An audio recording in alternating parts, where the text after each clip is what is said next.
అమ్మమ్మలకు కానీ లేదా వాళ్ళకి కానీ క్యాన్సర్ తీసుకుంటే ఈ హెచ్పివి వ్యాక్సిన్ వేసుకోవడం అవసరం అంటారా? మీ యొక్క అభిప్రాయం ఏంటి? సో అమ్మమ్మలకు కానీ ఫ్యామిలీలో ఎవరికన్నా సర్వైకల్ క్యాన్సర్ ఉంటే అది నెక్స్ట్ జనరేషన్ కూడా వచ్చే అవకాశం.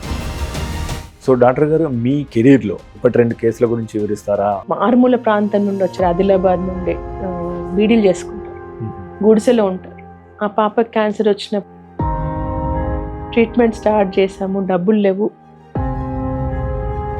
ఇక్కడికి వచ్చి మదర్ పారిపోదామని ట్రై చేసి పాపని తీసుకొని వెళ్ళిపోదామని ట్రై చేసింది.